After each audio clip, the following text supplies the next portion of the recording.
ODD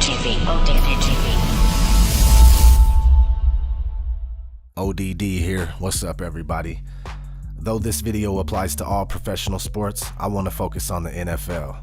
I know that the video thumbnail that I made is probably overly dramatic for those with the wrong idea of what the Illuminati actually is. The documented order from 1776 may be long gone, maybe not. Another group may or may not have hijacked the name and changed the goals of the organization. One thing is for sure, the Illuminati does exist as it's referred to today by many conspiracists, including myself. Being that the Illuminati is a blanket term for several secret societies, wealthy, powerful, and influential organizations and people, all of which have a much greater potential to be privy to certain knowledge and information that the average person just does not. You both were members of Skull and Bones, a secret society at Yale. What does that tell us? Not much, because it's a secret. I don't blame people for not believing in it. Not only have we been conditioned since birth, but many conspiracists are no good at defending this subject, and a lot of their methods for convincing others are ineffective for whatever reason, like lack of research or the inability to express oneself properly. Another thing I'd like to say before we get started is that this video is not to bash on NFL fans. One of my best friends is so obsessed with the Denver Broncos, he may as well be the barrel man. A fan so dedicated that the NFL made a bobblehead for him. However, I'm not fond of the NFL whatsoever. I mean, I used to be, but now I just want to see them exposed. And if that pisses you off, then so be it. I would suppose that there's only so much you could teach somebody that's utterly fascinated by grown men throwing and catching a ball. If you're still with me, let's get into it. Bread and circuses. The phrase is used to describe the generation or creation of public approval, not through exemplary or excellent public service or public policy, but through diversion, distraction, or the mere satisfaction of the immediate shallow requirements of the populace. This phrase was used by a Roman writer to deplore the declining heroism of the Romans after the Roman Republic ceased to exist and the Roman Empire began. Two things only the people anxiously desire: bread and circuses. The government kept the Roman populace happy by distributing free food and staging huge spectacles. During the reign of Claudius, there were 159 official holidays on the Roman calendar, a reality that's not conducive for productivity. Idle time and poverty are two ingredients that fuel crime. As a result, the emperors sought ways to keep the masses entertained. They turned increasingly to sport. Roman leaders used sport activities to train soldiers and provide the masses with entertainment spectacles. For the Romans, sports became a show, a dramatic event staged for the purpose of diversion. Rome's citizens had become lazy. They had transformed into a nation of spectators, more content with watching other people play sports and athletics than performing such activities themselves. It could be argued that the United States has become a nation of spectators, much like in ancient Rome. Another thing that I found interesting, on the next page it says, during a halftime or a lunch break, executions would be performed against those convicted of capital offenses. Burning at the stake or crucifixion was a common method of execution. These also served to entertain the Roman spectators. The creation of American football. On November 6th, 1869, Rutgers and Princeton played what was billed as the first college football game. However, it wasn't until the 1880s that a great rugby player from Yale, Walter Camp, pioneered rules changes that slowly transformed rugby into the new game of American football. Walter was a Skull and Bones. If you do a quick search on him, you'll find a few other names of people that helped create American football. Those names are Amos Alonzo Stagg, Pop Warner, and Fielding Yost, all of which either belong to Skull and Bones or Freemasons. According to another video on YouTube, link is in the description, after the NFL was created in 1922, most, if not all of the earliest franchises had strong ties to the horse race industry and gambling. That seems nothing less than common sense. I would love a smoking gun, but seriously, rich people trying to get richer, common sense. I did find that Burt Bell was a Phi Kappa Sigma, which is another Skull and Bones type fraternity. Here's a card from the Illuminati card game. Whether or not the creators of the game meant to expose truths and accurately portray catastrophic events is up for debate, but a lot of the cards are dead on, and this one is no different. In the game, the card is used to gain control over another group by using distraction. In reality, these things are going on. We sit and watch numerous amounts of these 3-hour events while bigger and much more important things are going on all around us. Types of things that will prove crucial to the freedoms and well-being of ourselves and our loved ones. Have you guys noticed the upheaval in political structure in the NFL? Getting into a stadium is now like going through the TSA at the airport. Pink uniforms for breast cancer, but nothing about prostate cancer? I'm sure this helps recruit a bigger female fan base. Not only that, but the money generated by the NFL during Breast Cancer Awareness Month is astounding, and only 5% goes to finding a cure.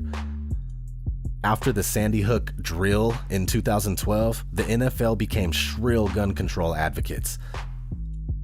And here, I can't find any solid evidence, but it's clear that the NFL stadiums can and will be used as FEMA camps, along with any other major sports facilities. In 2011, Hank Williams Jr., the Monday Night Football song guy, was permanently dropped by the NFL 3 days after he referred to Hitler while talking about President Obama. Before that, Hank's song was used in every Monday Night Football game since 1989. Come to think of it, Obama and Hitler do share many striking similarities. Please do a little bit of research before you start foaming out of your mouth. American Wars and the Patriots. I find it strange that each time America kicks off a war after the new millennium, the Patriots win the Super Bowl. 2001, the owners of the Twin Towers and other really rich people destroyed their own shit, killing thousands of people, blamed Afghanistan, and invaded their country, followed by the Patriots winning the Super Bowl in 2002. In 2003, the US started it up with Iraq, followed by the Patriots winning the Super Bowl in 2004. In 2004, America went to war with northern Pakistan, followed by the Patriots winning the Super Bowl in 2005. In 2014, we started going at it with the Islamic State of Iraq and the Levant, or ISIL, as President Obama likes to say. Followed by, you guessed it, the Pats winning the Super Bowl in 2015, dubbing them America's team all over the media, even though the most recent NFL poll shows otherwise, and fan votes don't even match that. In the 2002 Super Bowl right after 9/11, George H.W. Bush flipped the coin and became the first president past or present to do so in person. U2 performed the halftime show, and that's only more revealing being that Bono has obviously been illuminated. He has ties with royalty and many powerful people all over the world. He pretty much spends most of his time running in political circles, just kicking it with warmongers, liars, and people that openly aspire to depopulation. Here's George H.W. Bush at the 2004 Patriots Super Bowl as well, not flipping a coin this time. But here he is flipping the coin at the 2012 Texans-Bills game, again in 2012 at the Texans-Titans game. Here's Bush Jr. flipping a coin at the 2009 inaugural game between the Giants and the Cowboys. Here he is again on September 11th, 2011, 10 years exactly after 9/11, flipping the coin for the Cowboys and the Jets. And one more thing I found from 2013 at a Texans-Raiders game. What's up with presidents and the NFL? They are all cut from the same cloth. Political leaders shouldn't be this involved. It only tells me one thing. They are helping people become even more enthralled by the idea of grown men throwing and catching a ball. Bob Kraft, owner of the Patriots, publicly gifted George Bush in 2004 and 2005 with the #1 jersey. Halftime shows after the new millennium started getting really wild. The Janet Jackson incident became one of the biggest news stories America has ever seen, going on to break 2 Guinness World Records. It makes me terribly curious why America takes the bait every time. The Janet Jackson thing was on purpose and for a reason, to divert our attention. That year, not only did we kick off a war with Pakistan, but we had the Abu Ghraib scandal, where American soldiers were taking happy pictures with dead bodies while torturing living people and others. This shit makes me sick. I feel a fire burning inside of me when I look at these photos. I'm not the only one. When folks started getting upset about this is what they give us. It becomes the most talked about so-called news for years to come. And of course we have mucho Illuminati symbolism in a few of the following halftime shows. Madonna, 2012, ushering in the occult gimmicky new age entertainment for the age of Aquarius. Beyonce in 2013, doing the bullshit Rockefeller diamond. Here she is acting as Shiva, the great god, known as the Destroyer or the Transformer. We have this statue outside of CERN, also known as the Nataraj or Lord of the Dance, still Shiva. CERN said that they had a great year in 2013. 2014, Bruno Mars, yeah, whatever. 2015, Katy Perry, yeah, whatever. Pointing out stuff that my kids can point out is getting really old. Speaking of getting old, Jay-Z. Let me explain Jay-Z for you in a way that maybe you could understand. I'm still talking about the NFL because we have all these players throwing up the diamond. Jerry Jones, owner of the Dallas Cowboys. Bob Kraft, owner of the New England Patriots. He's just down with the Rock, right? Rockefeller. He's down with the Rockefeller, right? Wrong. You just don't end up a Freemasonic rapper with his own record label that's named after an extremely powerful white bloodline. The current representation for this bloodline is David Rockefeller, who admittedly aspires to a new world order. Here's Jay wearing a jacket with a quote from Satanist Aleister Crowley. Not only that, his clothing line, Rockaware, is blatantly riddled with gimmicky occult symbolism, but the fact that he is a Freemason, supposedly a Master Mason, gives these clothes a little more meaning. I'm gonna take a break and show you all a video of Alan Watt and his take on professional sports. About 100 years ago, this big organization with many branches, they wanted to rule the world basically using Britain as a nucleus of a system, an embryo, which also was going to be joined with the US under the Anglo-American establishment. Wrote about the kind of culture and the changes of culture over a 100-year period that they would actually design, implement and bring in. And H.G. Wells talked about it too. He talked about arenas. He says arenas could be put up across the world for sports, for instance. Now at that time, sports was something that children, school children were into. Adults became adults and got onto adult things. So it was unimaginable at the time that people could actually believe that there was even a need for adult sports and entertainment, never mind having arenas built across the world. But he said we can do this and foist basically a sports culture for the males. Using a tribal system, we're all tribal to an extent. That's why we even bother to vote for a tribal leader. This is well understood. That's why we're supplied with these leaders.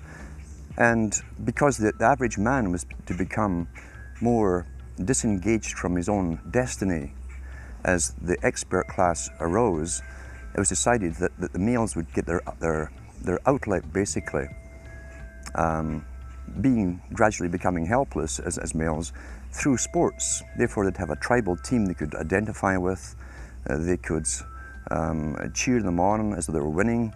In their own personal lives, they were getting nowhere. They were getting disenfranchised in a sense as experts took over decision making for them in all kinds of fields. So this was psychology at use, planned before they even implemented the sports.